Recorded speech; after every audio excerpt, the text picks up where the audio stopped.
Nosotros nos conocemos desde hace muchísimo tiempo, más de 15 años, por el oficio, por el periodismo. Hernán trabaja en el diario La Capital, yo trabajo en el diario La Nación y como que también nuestro ámbito, nuestro núcleo de trabajo era similar y empezamos a pensar hace un tiempo en la posibilidad de contar la historia de los monos, ya no desde nuestro trabajo cotidiano, que era en los diarios, sino en un trabajo un poco más profundo, con más tiempo, y por eso surgió también el libro, pero nosotros como íbamos siguiendo esta historia día a día a través de nuestro trabajo en los diarios, y a partir de ahí también salió esta idea. ¿Y no tuvieron otra cosa más simple Entretenida. y entretenida que... Bueno, es una pregunta que nos hacemos bastante a menudo, pero lo cierto es que esta era una historia que teníamos bastante a mano, porque, porque bueno, como dice Germán, recién mientras hablabas estaba pensando, nos conocemos desde el año 97, o sea, son 22 años, que es cuando empezó tu trabajo en Claro. el diario El Ciudadano, Sí. otro diario de Rosario. Y bueno, justamente en nuestro trabajo dedicados a cuestiones de violencia, seguridad pública, criminalidad, que no es lo único que hacemos, surgió, digamos, un espacio de mucha conversación sobre crónicas que fueron abordadas en Rosario, y no solamente en Rosario, después los monos como grupo, que ahora vamos a hablar de quiénes son, tomaron, digamos, una dimensión nacional. Y la pregunta que nos surgió es si no se podía armar una especie de crónica más desplegada, contando no solamente la cuestión de la violencia, sino el involucramiento que este grupo tenía con otros grupos de la sociedad, básicamente sus conexiones económicas, pero también las relaciones con las fuerzas de seguridad, también, digamos, la política, sin duda, y dar cuenta de acontecimientos que tenían una violencia muy sorprendente y que eran por eso narrativamente muy interesantes de explotar en un relato ampliado. Eso es el propósito que tuvo este libro, armar un libro periodístico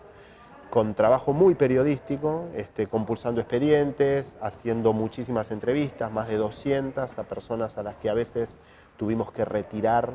de los lugares donde se desenvolvían, o sea, docentes, operadores comunitarios, vecinalistas, que conocían la trama más íntima de este grupo, pero que les resultaba razonablemente muy riesgoso hablar de ellos en su mismo ámbito, ¿no? ¿Durante cuánto tiempo les llevó a hacer este libro? Y estuvimos alrededor de 3 años pensando, trabajando, porque también nos llevó mucho trabajo llegar a una conclusión y pensar cómo encarábamos la historia, cómo lo contábamos sobre todo, porque nuestro interés no era hacer un libro para especialistas, digamos, para periodistas, para abogados, para jueces, sino un libro que cualquier persona, si se quería meter en la historia, lo pudiese comprender con una simple lectura. Entonces también ese fue un desafío muy grande de poder armonizar y tener un equilibrio entre la enorme cantidad de datos y de fuentes que teníamos con una historia que tuviese un hilo conductor, que tuviese también cierta agilidad de lectura, y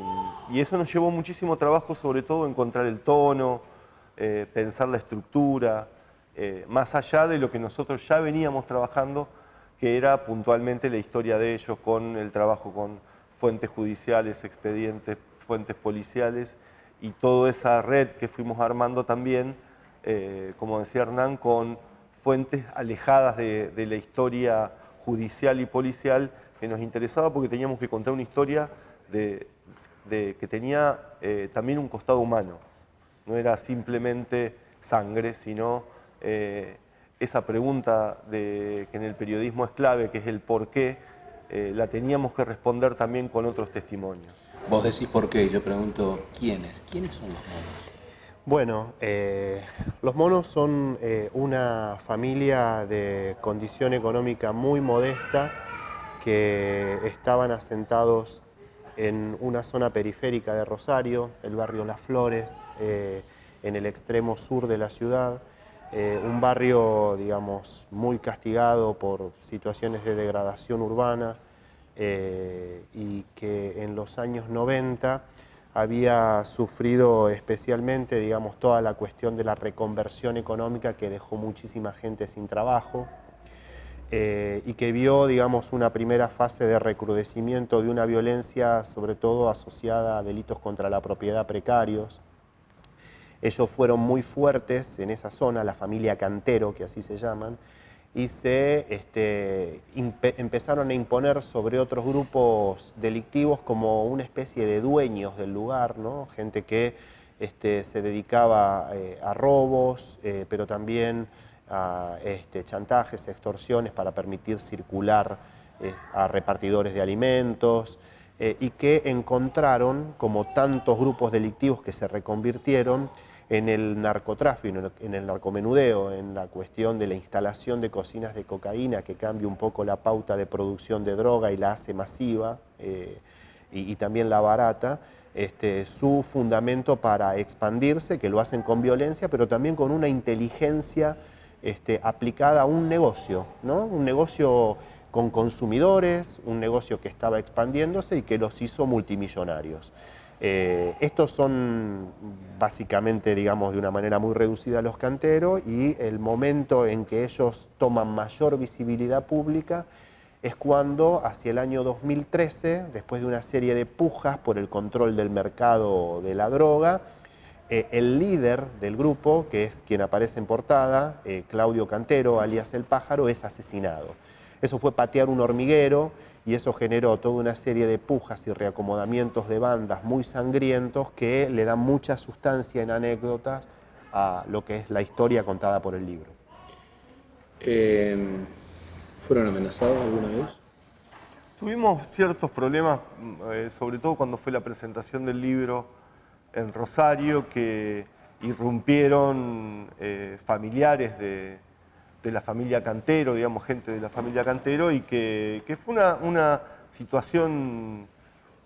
extrema porque era hasta locado que los propios protagonistas de un libro de investigación irrumpieran en la presentación de un libro y nos amenazaran adelante de los lectores del propio libro, digamos. Eso fue una situación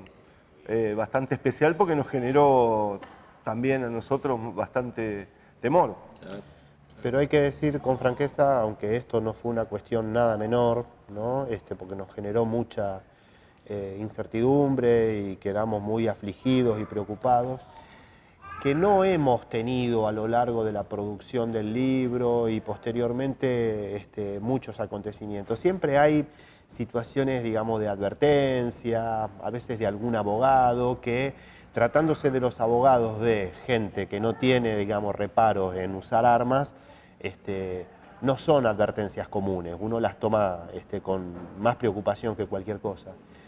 Pero en general pudimos desarrollar un libro que sabíamos, no nos metíamos, como decías al principio, con una historia sencilla. No era Heidi. Claro, iba a venir algún rebote sobre esto, pero más allá de este tema que fue realmente preocupante, pudimos trabajar el libro más o menos de la manera que con nuestros límites quisimos hacerlo. ¿Colaboró la justicia? Bueno, yo diría que sí, independientemente de la mirada que tenemos sobre el comportamiento de la justicia en la larga historia de omisiones que permitieron que un grupo que todo el mundo conocía se desarrollara y creciera.